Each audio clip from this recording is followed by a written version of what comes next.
উঁচু দাঁত ও গালের তিল দেখে ৩৫ বছর আগে হারিয়ে যাওয়া হাজেরাকে খুঁজে পেলেন স্বজনরা। বহু ঘাত পেরিয়ে ভোলার হাজেরা এখন পাকিস্তানের গৃহবধূ। স্বজনদের অভিযোগ, কিশোরী বয়সে এক নিকট আত্মীয় তাকে দালালের হাতে তুলে দেওয়ার পর মাত্র ২০,০০০ টাকায় তাকে পাকিস্তানে বিক্রি করে দেয় দালাল চক্র। চেহারার মিল বলতে আমার মায় যেটুকু বলে এরকমই। আমাদের এলাকার মেয়ে এলাকা আত্মীয়র লোকে দেওয়া হইল, এক হয়েছে কাজ দিব নিয়ে। সম্প্রতি সামাজিক যোগাযোগ মাধ্যমের একটি ফেসবুক পেজে হাজেরার ভিডিও বক্তব্য ছড়িয়ে পড়লে বিষয়টি জানতে পারেন তার পরিবারের সদস্যরা। হাজেরার নিজের ভাষ্য অনুযায়ী তার বাড়ি ভোলা জেলার সদর উপজেলার তুলাতলী এলাকার তালুকদার বাড়িতে। তার বাবার নাম মফিজুল ইসলাম এবং মায়ের নাম নূরজাহান নুরি। আমার নাম হাজেরা বিবি। ১৯৮৫ সালে পাকিস্তানে চলে আসি। তখন বাংলাদেশে আবার ২ বোন ও ১ ভাই ছিল। আমাদের বাড়ি বরিশালের কাশিয়া দাইপাড়া এলাকায়। দীর্ঘদিন পাকিস্তানে থাকায় বাংলাদেশের অনেক স্বজনের নাম এখন মনে নেই। পাকিস্তানেই আমার বিয়ে হয়েছে। বর্তমানে আমার ৬ সন্তান রয়েছে। দীর্ঘ ৩৫ বছর পরও নিজের জন্মভূমি ও স্বজনদের স্মৃতি মনে পড়ে। বিষয়টি নজরে আসলে সরেজমিনে ভোলার তুলাতলী গ্রামে তালুকদার বাড়িতে যোগাযোগ করে ডিবিসি নিউজ। খুঁজে পাওয়া যায় হাজেরা বিবির পরিবার।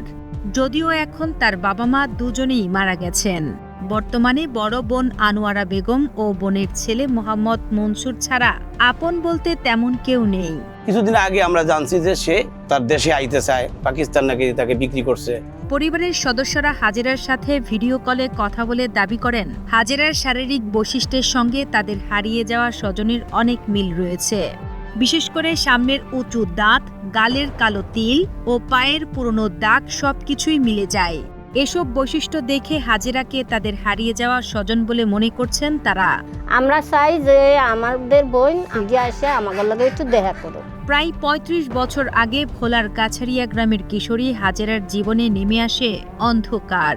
পরিবারের ভাষ্য অনুযায়ী এক আত্মীয়র মাধ্যমে দালালের হাতে তুলে দেওয়া হয় তাকে। পরে ট্রেনে করে পাকিস্তানের লাহোরে নিয়ে গিয়ে ২০,০০০ টাকায় বিক্রি করে দেওয়া হয়। সেখানে অন্যের বাড়িতে কাজ করে দিনের পর দিন পরিশ্রম করতে হয়েছিল তাকে। আমার খালায় ফিরে আসুক, আমি এটা অনুযায়ী যদি আমার খালার আমি আইনা দিতে পারি, আমার মায় যেই পরিমাণ খুশি হইব, এর চেয়ে বড় কিছু তো আর আমার নেই। তবে পরিবারের সব সদস্যদের নাম ও পরিচয় ঠিকভাবে মনে করতে পারছেন না হাজেরা। স্বজনদের ধারণা, অতীতে মানসিক সমস্যায় ভোগার কারণেই এমনটা হতে পারে। এখন তাদের একটাই প্রত্যাশা, সরকার ও প্রশাসন বিষয়টি গুরুত্ব দিয়ে তদন্ত করুক।